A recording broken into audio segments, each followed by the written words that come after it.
আজ উপদেষ্টা মণ্ডলীর একনেক সভায় পে স্কেল রিপোর্টে কর্মচারীদের বেতন কাঠামোতে বড় পরিবর্তন, সুখবর কর্মচারীদের জন্য। তো দর্শক, নবম পে স্কেলের আজকের সবচেয়ে বড় নিউজটি শেষ পর্যন্ত দেখুন এবং শুরুতেই চ্যানেলটি সাবস্ক্রাইব করে রাখুন পরবর্তীতে নবম পে স্কেলের সকল আপডেট সবার আগে পেতে। তো দর্শক, উপদেষ্টা মণ্ডলীর আজকের একনেক সভা দীর্ঘদিন ধরে আলোচিত নতুন পে স্কেল রিপোর্ট নিয়ে গুরুত্বপূর্ণ সিদ্ধান্ত গ্রহণ করেছে।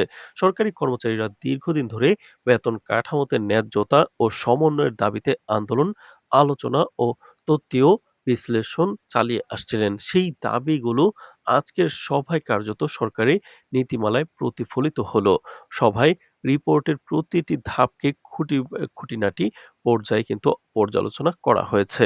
বিশেষ করে নিম্ন ও মধ্যম গ্রেডের কর্মচারীদের স্বার্থ সুরক্ষায় বেতন কাঠামো পুনর্বিন্যাসের বিষয়টি প্রধান আলোচনার কেন্দ্রবিন্দু ছিল। নতুন প্রস্তাবিত বেতন কাঠামো অনুযায়ী অনেক গ্রেডে বেসিক বেতন বৃদ্ধি এবং ধাপ ভিত্তিক ইনক্রিমেন্টের ধারা আরো বাস্তবসম্মত ও ন্যায্য করা হয়েছে। ফলে কর্মচারীদের মাসিক আয় বৃদ্ধি পাবে, যা মূল্যস্ফীতি ও দৈনন্দিন জীবনযাত্রার ব্যয় সামলাতে সহায়ক হবে। সভায় উঠে আসে আগের খসড়া রিপোর্টে কিছু গ্রেডে বেতন বৈষম্য তৈরি হওয়ার আশঙ্কা ছিল। বিশেষত উচ্চ গ্রেডের তুলনায় নিম্ন গ্রেডের কর্মচারীরা যেখানে ক্ষতি বা কম সুবিধা পেতেন, সেই সমস্যার সমাধানের জন্য সংশোধনী আনা হয়েছে। উপদেষ্টা মণ্ডলীর পক্ষ থেকে স্পষ্টভাবে বলা হয়েছে, সরকারি কর্মচারীদের মনোবল ধরে রাখা ও প্রশাসনিক কার্যক্রমকে গতিশীল রাখা ছাড়া দেশের অর্থনৈতিক এবং প্রশাসনিক স্থিতিশীলতা নিশ্চিত করা সম্ভব নয়। তাই পে স্কেল প্রণয়নে ন্যায্যতা ও গ্রহণযোগ্যতা অপরিহার্য। তো দর্শক, ভিডিওটির এই মুহূর্ত পর্যন্ত যারা দেখছেন, চ্যানেলটি সাবস্ক্রাইব করে রাখুন পরবর্তীতে নবম পে স্কেলের সকল আপডেট সবার আগে পেতে।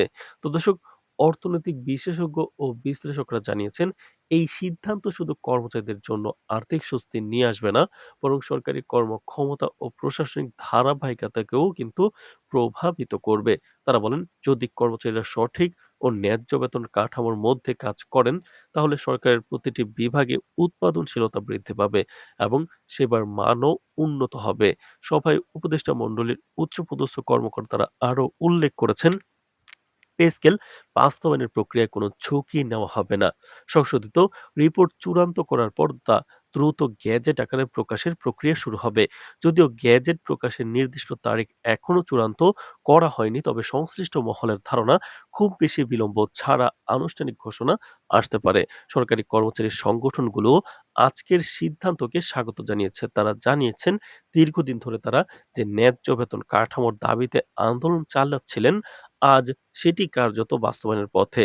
তাদের আশা, নতুন কাঠামোর মাধ্যমে শুধু বর্তমান বেতন বৃদ্ধি পাবে না, বরং ভবিষ্যতে নিয়মিত ইনক্রিমেন্ট এবং অন্যান্য আর্থিক সুবিধাও আরও সুগম হবে।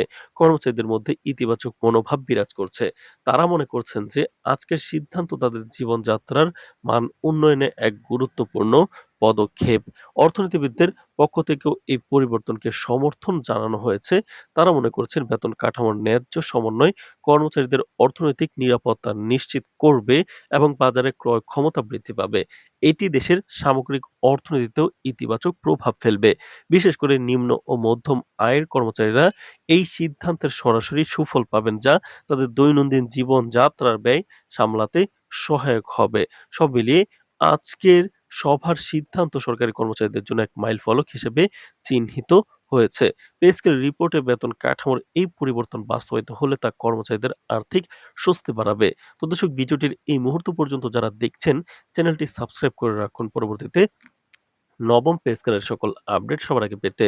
তো দর্শক, ইতিমধ্যেই পে কমিশন তাদের রিপোর্ট জমা করেছে প্রধান উপদেষ্টার কাছে এবং সেই রিপোর্ট পর্যালোচনা হয়েছে এবং গেজেট প্রকাশের চূড়ান্ত সিদ্ধান্ত হয়েছে, যা ৩১ তারিখের আগে সরকারি চাকরিজীবীরা সুখবর পেয়ে যাবেন। নবম পে স্কেল এবং মহার্ঘ সংক্রান্ত যে কোনো গুরুত্বপূর্ণ আপডেট সবার আগে জানাবো, সুতরাং চ্যানেলটি সাবস্ক্রাইব করে রাখুন। আজ এ পর্যন্তই, ধন্যবাদ।